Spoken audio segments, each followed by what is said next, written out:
The library's fluorescent lights buzzed faintly as Jacob Foster, a 35-year-old single father and janitor, pushed his cart down the empty aisles. It was past closing, but in the corner sat a girl slumped over textbooks, her blonde hair falling across a pale face. Natalie Rivers, 22, stirred as Jacob tapped her table. "Miss, it's after hours." She blinked awake, panic flashing in her green eyes. Her sweater was thin, frayed at the elbows, jeans worn through at the knees. She fumbled to gather her books, whispering apologies.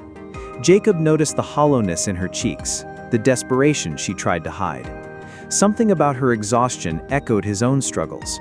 He should have sent her away, but instead his voice softened. "You look like you haven't eaten in days." Tears filled her eyes before she could deny it. For Jacob, it wasn't just another night. It was the beginning of something he couldn't yet name. Natalie hesitated, gripping her books as if they were armor. "I'll go, I promise," she said, her voice shaking. Jacob set his spray bottle aside. He wasn't a man of wealth. His janitor's uniform still smelled faintly of bleach, but he understood hunger. "Don't rush off," he murmured. "I don't have much, but I've got soup and a couch." She froze, caught between pride and need. Her shoulders trembled as she whispered, "I can't accept.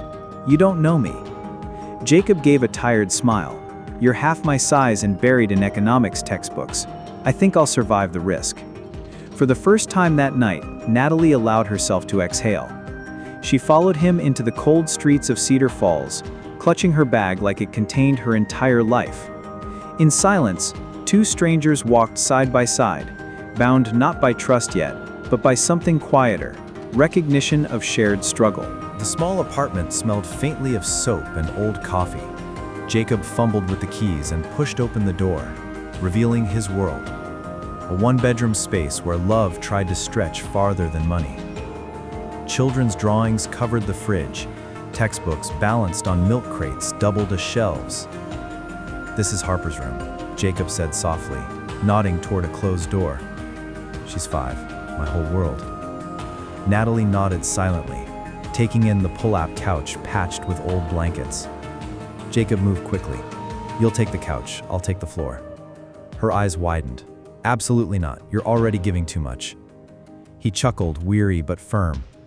"Lady, I'm not letting you sleep on the floor in my own home." He ladled soup into 2 bowls, portioning it like an artist, balancing scarcity. Natalie's hands shook as she wrapped around the warmth. For the first time in weeks, she felt safe. Sunlight broke across the blinds, spilling into the cramped kitchen. Tiny feet padded across the floor, followed by a curious voice. "Daddy? Who's the lady on our couch?" Harper Foster peeked out, dark curls wild, brown eyes wide with unfiltered wonder. Jacob crouched. "This is Natalie. She needed a place to stay." Harper tilted her head. "Is she nice?" Natalie smiled nervously. "I hope so. You'll have to decide." Over pancakes made mostly of flour and water, Harper chattered nonstop. About school, about her teacher, Ms. Martinez, about a drawing she'd made of a castle where princesses could be veterinarians and teachers. Natalie laughed softly, the sound catching her by surprise. Watching Jacob cut Harper's pancakes with careful patience, Natalie's chest ached. She hadn't expected warmth in such a modest place. Yet here, around a rickety table too small for 3, she tasted something she'd thought lost: family. One night stretched into 3, then into a week.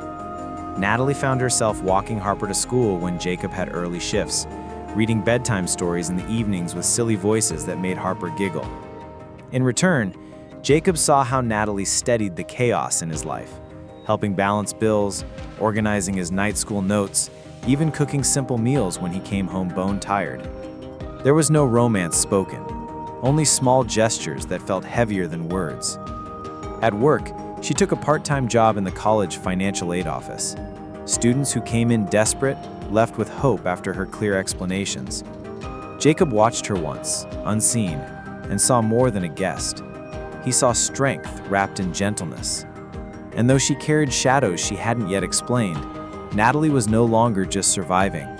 She was weaving herself into their fragile rhythm, a missing piece neither had known they needed.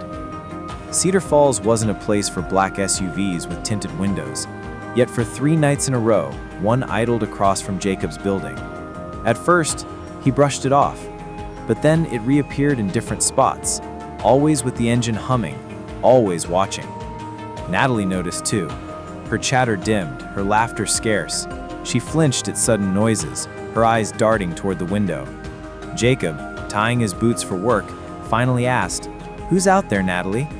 She pressed her lips tight, fear shadowing her green eyes. "It's nothing. Probably just coincidence." But Jacob knew better. The SUV wasn't a neighbor. It was surveillance. And though he didn't yet know why, the answer lay in Natalie's trembling silence. For Harper's sake and his own, Jacob realized that whatever Natalie was running from had finally found its way back. Their fragile peace was about to fracture. That night, Natalie sat rigid on the couch, staring at her hands. Jacob urged gently, "Tell me." Her voice broke as she whispered, "My name isn't just Natalie Rivers. I'm the daughter of Henry Aldridge." Jacob froze. The name was everywhere. Billionaire real estate mogul, boardroom tyrant, man with more power than mayors. "You're his daughter?" Natalie nodded, shame flickering across her face. "He disowned me 6 months ago. He tried to force me into an arranged marriage with Spencer Dalton, a business partner's son. I walked away and he cut me off." Jacob leaned back, trying to process. His own life was paychecks and bills, while hers had been boardrooms and trust funds. Yet she looked more fragile than powerful now, sitting on his couch in borrowed pajamas. Natalie whispered, "If he's found me, he won't stop." Jacob reached for her hand. "Then he'll have to go through me." The next morning, Jacob spotted him. Henry Aldridge himself, silver-haired, impeccably dressed, with eyes like cold glass, stood by the SUV, waiting. Jacob approached cautiously, Harper's laughter faintly audible from upstairs. Henry wasted no words. "Stay away from my daughter. She's returning home where she belongs." Jacob clenched his jaw. "She belongs where she chooses." Henry's voice turned to venom. "You're a janitor, scraping rent together. You think you can give her a life? You're a leech, Mr. Foster. Release her, or I'll ruin you." Jacob felt the threat like ice in his veins, but anger rose stronger. "She isn't property." Henry's lips curled. "No, she's an Aldridge, and you, sir, are nothing." As Henry stepped back into his SUV, Jacob realized the scale of the storm they faced. Wealth and power weren't just shadows now, they were standing on his doorstep, declaring war. That evening, Jacob sat at the kitchen table, staring at his hands. Harper was coloring, blissfully unaware of the storm brewing outside. Natalie placed a trembling hand on his. "He came, didn't he?" Jacob nodded. "He threatened everything, my job, our home, even Harper." Natalie's eyes filled with tears. "This is exactly why I left. To escape the control, the deals, the ultimatums." Jacob studied her face, this woman who'd chosen poverty over chains. "Then we face it together." She shook her head, voice breaking. "You don't understand. My father doesn't lose. He'll crush you." Jacob's reply was steady, though fear coiled in his gut. "He underestimates how much I love my daughter, and how far I'll go to protect what matters." For Natalie, it was the first time someone had stood against Henry, not for money or leverage, but for her. Later that night, Harper climbed onto Jacob's lap, her curls tickling his chin. "Daddy, why was that man so angry?" Jacob hesitated, his heart twisting. Natalie froze in the doorway, tears threatening. "Just someone who doesn't understand us, sweetheart." Harper tilted her head, her voice solemn in the way only children could be. "But we're nice. Why doesn't he see that?" Jacob kissed her hair. "Some people don't look with their hearts." Harper frowned, then smiled at Natalie. "Don't worry, you can stay forever." The words landed heavier than any threat Henry had made. Natalie pressed a hand over her mouth, overwhelmed. In Harper's innocent certainty, she felt something her father's fortune had never given her: unconditional acceptance. For Jacob, it was a reminder that love wasn't measured in wealth or power. It was measured in the trust of a little girl who saw family where others saw nothing. Jacob's supervisor called him in with a clipped tone. "Complaints, Foster. Sloppy work, late rounds." Jacob's stomach sank. He'd been early every night, meticulous to the point of exhaustion, but the warning slip was already on the desk. One more misstep, and you're out. Jacob didn't need to guess where it came from. Henry Aldridge had made good on his promise. That night, as he mopped the marble floors, whispers trailed behind him from other staff. Janitors on thin ice. Jacob clenched the mop handle tighter, fury burning beneath his quiet exterior. At home, he didn't tell Natalie the full weight. Not yet. He found her tutoring a struggling student by the kitchen table, her face lit by determination. Watching her fight for others while her father fought to destroy them only deepened his resolve. But he knew the storm wasn't finished. It was only circling closer. 2 days later, a bright orange slip was taped to Jacob's door. Notice to vacate, 30 days. The landlord, Mr. Peterson, who'd once been lenient with late payments, now wore a smug expression. "Renovations," he said, casually, avoiding Jacob's eyes. But Jacob saw the truth. This was no coincidence. Natalie's hands shook as she read it. "He's forcing us out." Harper, clutching her stuffed rabbit, whispered, "Does this mean we don't have a home anymore?" Jacob crouched, his heart breaking. "We'll always have a home, sweetheart. It just might look different." Natalie turned away, shame flooding her. "This is my fault. He's punishing you because of me." Jacob placed his hand firmly on her shoulder. "No, this is about control, and we're not breaking." Yet, as he carried Harper to bed that night, his eyes burned with worry. Fighting wealth this ruthless felt like drowning in shadows. The pressure seeped into everything. Jacob picked up weekend cleaning jobs, coming home so tired he sometimes fell asleep in his work boots. Natalie stretched her hours tutoring, her once bright laughter dimming under constant fear. Their dinners shrank to canned soup and bread, yet Harper still chattered, still found joy. One evening, she handed Natalie a crayon drawing, 3 figures holding hands under a crooked sun. Above it, in shaky letters, "Forever Family." Natalie broke down, clutching the paper like a lifeline, but the cracks were showing. Arguments sparked in whispers, Jacob urging her to hide, Natalie insisting she'd never bow to Henry's threats. Through it all, one truth became clear. Henry wasn't finished. He'd push until they shattered, or until Natalie surrendered. The knock that came late one evening confirmed it. When Jacob opened the door, a new face stepped in, arrogance practically dripping from his polished shoes. Spencer Dalton was every inch the polished heir Henry wanted for his daughter.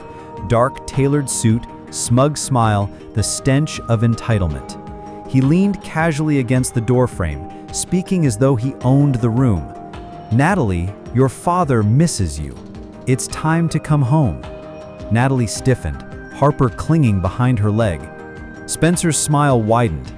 "This arrangement," he waved at Jacob's modest apartment, "is embarrassing. You deserve better. I can give you that." Jacob bristled. "She doesn't need saving." Spencer's gaze flicked to him, disdain sharp. "A janitor? Really? You think she belongs here?" Natalie stepped forward, voice shaking but firm. "I belong where I'm respected." Spencer's smile faltered, replaced with a flash of anger. "If you won't listen, your father has ways. He doesn't lose." As he left, his words lingered like poison. Jacob's fists clenched. Wealth was one thing, but arrogance threatening his family was war. Spencer returned often, sometimes with flowers, sometimes with veiled threats. Neighbors began whispering about the sleek cars outside. "Maybe she really is his daughter," one muttered. The pressure mounted. Harper overheard too much one night and asked quietly, "Is Mommy leaving?" Natalie froze. Jacob scooped Harper into his arms. "She's not going anywhere." But later, he confronted Natalie. "This can't keep happening. He's using you to break us." Natalie's green eyes flashed with anguish. "Do you think I don't know that? He'll never stop unless I give in." Jacob shook his head, voice low but fierce. "No, he'll stop when he realizes we won't break." Yet even as he said it, he saw the exhaustion etched into her face. Henry and Spencer weren't just pulling strings, they were weaving a noose, and Jacob feared every tug would tighten it around the life they'd built. It was Harper's school day performance. She wore a paper crown she'd made herself, ready to sing. Jacob and Natalie sat proudly in the crowded cafeteria until Henry Aldridge arrived, flanked by Spencer. The room buzzed with whispers at the billionaire's presence. As Harper stepped on stage, Henry leaned toward Natalie, his words sharp but quiet. "Look at her. Do you want this child growing up in poverty, with a father who mops floors?" Natalie's jaw tightened. "That man is more of a father than you ever were." Henry's eyes darkened. Spencer smirked. The show ended, but the damage lingered. Outside, Henry's SUV blocked Jacob's truck. He delivered the ultimatum coldly. 1 week. Either she comes home or you lose everything. Harper tugged Jacob's sleeve, asking for ice cream. He forced a smile for her sake, but inside his resolve shook. The war had reached their daughter's world. The weight finally crushed her. One night, as Jacob returned from another grueling shift, he found Natalie sobbing on the couch, shoulders shaking. "I can't do this," she whispered. "Every move he makes, he takes something from us. Your job, our home, Harper's peace. Maybe I should just go back." Jacob dropped to his knees beside her. "You think walking away fixes this? It only gives him what he wants." But her voice cracked with despair. "You and Harper deserve better than living under siege." Harper padded out of her room, rubbing her eyes. "Why are you crying?" Natalie pulled her close, forcing a smile. "Just tired, sweetheart." But as Harper nestled into her lap, Natalie's tears dripped into her daughter's hair. For Jacob, the sight of them, his daughter and the woman he loved, breaking under Henry's power, lit a fire. Something had to give, and soon. A week later, they came. Not Henry himself, but men in suits, claiming to inspect the building. They barged into Jacob's apartment, overturning cushions, rifling through drawers. "Orders," one muttered when Jacob demanded answers.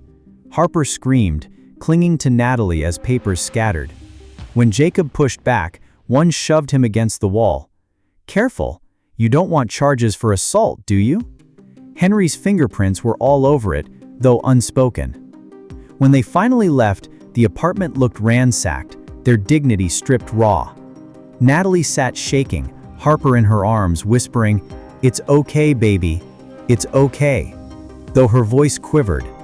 Jacob stood in the wreckage, chest heaving. The war had crossed a line. Henry wasn't just threatening anymore, he was invading their lives. And for the first time, Jacob realized this wasn't just about money or pride, it was survival. The next day, Mrs. Chen from downstairs knocked quietly. Her eyes darted nervously toward the street. "You need to be careful," she whispered. "I saw men talking to your landlord, rich men. They want you out." Jacob's chest tightened. "We already have the eviction notice." Mrs. Chen shook her head. "Not just that, they want you gone from town." Behind her, Harper's voice called, "Daddy, come see my drawing." He forced a smile, nodding. But inside, dread churned. Natalie stood in the kitchen, overhearing every word, her hands white-knuckled on the counter. "He's destroying you because of me," she said after Mrs. Chen left. Jacob turned, voice firm. "No, he's destroying us because we scare him, because we're proof he doesn't own you anymore." Natalie's tear-streaked face lifted, her green eyes burning. For the first time in weeks, she whispered, "Then let's fight back." That night, Jacob, Natalie, and Harper sat around their tiny kitchen table. The soup was thin, the air tense, but their hands were linked. Jacob looked at his daughter's innocent face, then at Natalie's determined eyes. "He's coming after everything we have," he admitted. "But he doesn't understand. This isn't about money or power. It's about family, and family fights." Natalie nodded, her voice steady. "I ran from him because I wanted freedom, but now I'm fighting for us." Harper, too young to understand, giggled and squeezed their hands tighter. "We're a team," she announced. For Jacob, it was a moment of clarity. Henry could strip away jobs, homes, and stability, but he couldn't buy their love. He couldn't erase what they'd built. The war wasn't over, but neither were they. And Jacob Foster, janitor or not, was ready to take on a billionaire. One morning, a knock rattled their thin apartment door. A man in a gray suit handed Jacob a thick envelope. "Mr. Foster, you've been served." Inside, legal papers, charges of fraud and manipulation. Henry had filed claims that Jacob had coerced Natalie, that he was exploiting her hidden inheritance. Natalie's face went white as she skimmed the pages. "He's suing you for kidnapping me." Jacob's stomach churned. The absurdity was almost laughable, but the seal was real, the dates were real, and the court summons was clear. "He's trying to bury me in court," Jacob whispered. Natalie slammed the folder shut, fire flashing in her green eyes. "Then we'll fight him in court, and this time, he doesn't know I'm done being silent." For the first time, Jacob saw not just fear in her, but resolve, steel born from months of suffering. Henry had pushed too far. The courthouse smelled of varnish and dust, its marble floors cold beneath nervous footsteps. Jacob wore his only suit, slightly frayed at the cuffs, while Natalie sat tall beside him. Across the aisle, Henry Aldridge commanded attention in a custom-tailored three-piece, Spencer Dalton smirking at his side. The gallery buzzed with whispers. "Billionaire versus janitor, easy win." The bailiff called the court to order.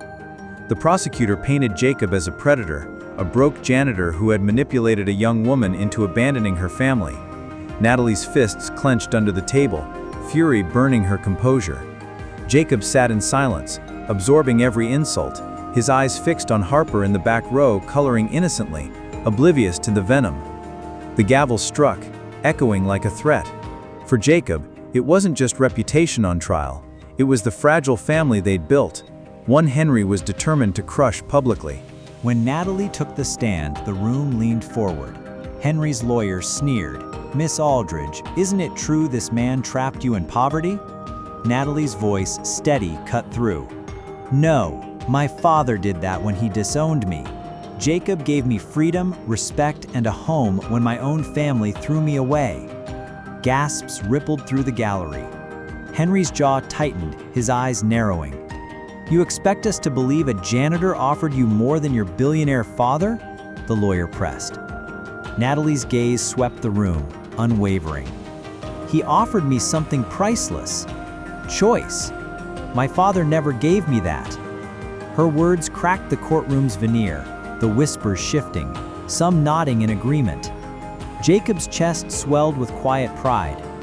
For months, Natalie had carried fear in her silence, but here, under oath, she stood taller than Henry's fortune. Next came Spencer Dalton, polished and smirking, called to the stand by Henry's side. He spoke smoothly at first. "Natalie was promised to me. Her father only wanted the best for her." But Jacob's attorney, a local defender who believed in their fight, pressed harder. "And you stood to gain from this marriage, didn't you?" Spencer's smile faltered. "A business merger worth hundreds of millions?" The lawyer held up leaked emails, Spencer gloating to investors about Natalie's inevitable return.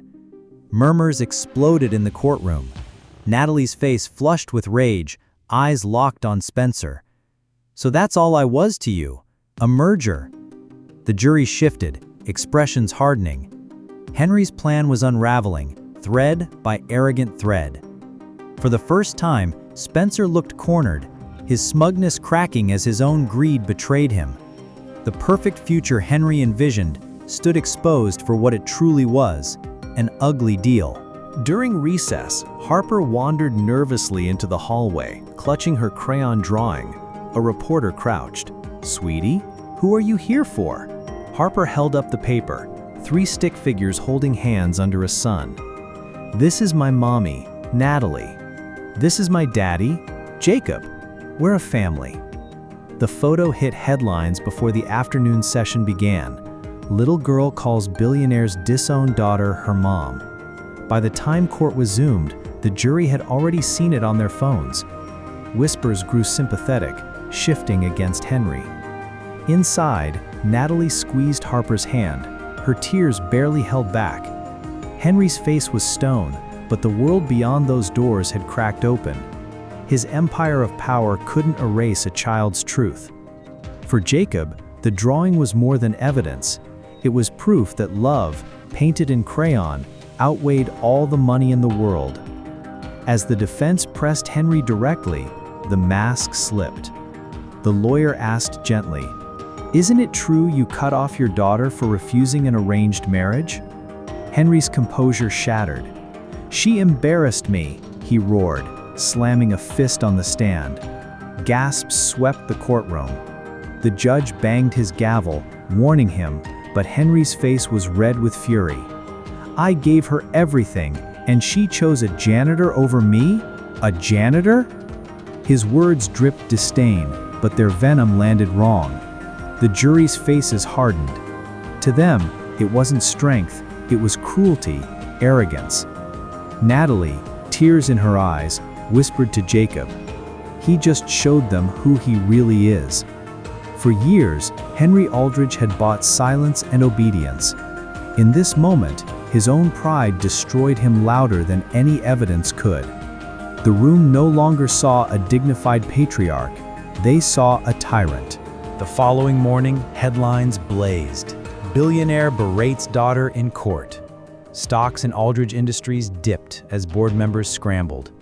Inside the courtroom, Henry's once impenetrable aura looked tattered. Spencer avoided his gaze, distancing himself from the fallout. Natalie sat taller, confidence radiating. The jury whispered, eyes softer toward Jacob and Natalie. The judge, weary but firm, delivered his ruling. The accusations are baseless. Custody of her own life belongs to Natalie Rivers. Charges dismissed. Relief crashed over Jacob like a wave. Harper squealed softly, not understanding everything but hugging her mother tightly. Henry slumped, defeated for the first time in decades, his empire bending beneath the weight of public disgrace. Outside, cameras swarmed, but this time the lenses weren't fixed on him. They were fixed on the janitor, the disowned daughter, and their little girl, walking hand in hand as if nothing else mattered. Days later, Henry appeared at Jacob's door, not flanked by guards or Spencer, but alone. His expensive suit hung loose, his shoulders heavy. Jacob tensed, but Henry's voice carried none of the arrogance. "I lost more than money," he admitted quietly. "I lost my daughter." Natalie's breath caught. Henry's eyes, bloodshot and tired, finally met hers. "I was wrong. I tried to buy your happiness, control your love, and I nearly destroyed the only family that mattered." Natalie stood frozen, Harper peeking from behind her. For the first time, Henry bent, not commanding, not demanding, but pleading. "If you'll let me, I'd like to know my granddaughter. No conditions. Just family." Silence hung thick until Harper piped up innocently. "Are you going to be nice now?" Henry's lips trembled, and he nodded. For the first time, wealth didn't make him powerful. Humility did. Months later, in a small community hall decorated with wildflowers, Jacob and Natalie stood before their neighbors, hands clasped tight. Harper, in a white dress, sprinkled petals down the aisle, her giggles echoing like bells. Henry sat quietly in the front row, his pride stripped, but his eyes wet with gratitude, as he watched the daughter he once tried to control find her joy without him.